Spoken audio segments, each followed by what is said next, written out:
Bonjour et bienvenue pour une autre consultation du tarot pour les prévisions tarologiques de la semaine du lundi le 18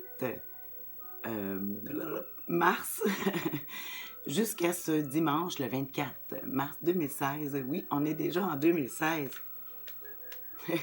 depuis 3 mois. Et c'est le printemps. Oui, 3 cartes pour connaître ça va être quoi notre humeur cette semaine, les défis, les nuages et l'attitude gagnante à suivre. Oui, parce que l'avenir n'est pas écrit, hein, mais moi je crois au tarot, en sa sagesse. Moi, ça m'aide à m'orienter dans ma semaine avec cet outil ancestral de réflexion. Alors, pour cette semaine, nous commençons la semaine avec le 6. Oui, le 6 d'épée. Ah, moi, quand je vois le 6 d'épée comme ça, on voit que c'est une femme qui avance avec ses épées. Les épées qui représentent, c'est un signe d'air, les idées, les pensées. On voit qu'elle est dans sa barque, puis elle est prête à faire un long périple. Alors, ça nous suggère cette semaine qu'on est prêt aussi, ça veut dire récupérer la santé ou la santé. Qu'est-ce que c'est la santé physique, morale et spirituelle? En tout cas, on montre ça cette semaine. On voit que peut-être il pourrait y avoir de l'aide, mais on préfère faire les choses seul parce qu'on voit qu'il y a une grenouille ici en bas. On dit habituellement que c'est quelqu'un qui nous observe, mais que nous, on fait nos choses, on va faire notre chemin. De toute façon, on va essayer de suivre nos objectifs cette semaine. Ensuite, les défis. Hey, les défis, la lune. Qu'est-ce qu'on pourrait dire quand on voit comme défi la lune? Qu'on est trop dans la lune?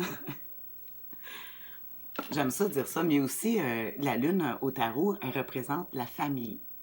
Ça représente aussi les déménagements. Fait que s'il y en a que cette semaine, en tout cas, moi, on parle ici qu'on ne peut pas se fier. On dit que l'éclairage de la lune est trompeuse. Hein? On dit même que la lune est menteuse. Parce que quand elle fait un si, elle est décroissante. Puis quand on la regarde dans le ciel puis elle fait un D, elle est croissante. Fait que c'est pour ça, hein, la lune, c'est un reflet, un miroir des choses. Alors, c'est pas la réalité.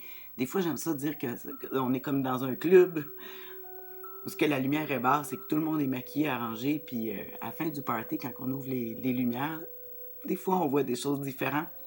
Fait qu'on dit qu'on peut pas vraiment se fier. On voit des loups qui hurlent en bas. Fait qu'on dit qu'on peut pas se fier vraiment à ce qu'on voit parce que tout est trompeur. La nuit, tous les chats sont gris, hein.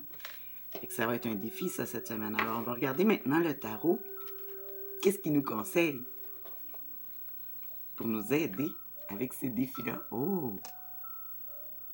Le chevalier d'épée. Je trouve ça intéressant parce qu'on retrouve ici le 6 d'épée qui dit notre humeur de la semaine. On a le défi que, on est un petit peu plus dans notre bulle.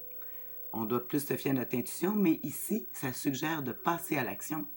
Parce que le chevalier d'épée, il a son épée, en tout cas, de lever avec la lumière. On dit que c'est la logique.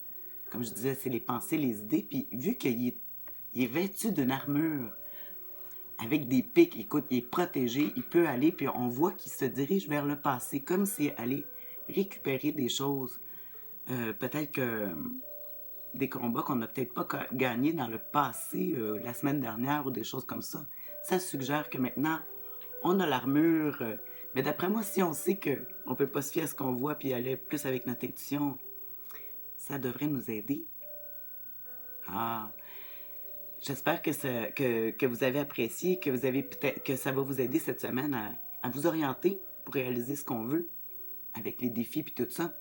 Puis ce que je veux dire aussi, c'est que si moi aussi, après, je regarde dans mes livres la signification des cartes, parce que là, je le fais en direct, puis j'écris, vous allez voir en haut, en tout cas, quand on le voit sur Internet, on peut voir les annotations que j'ajoute.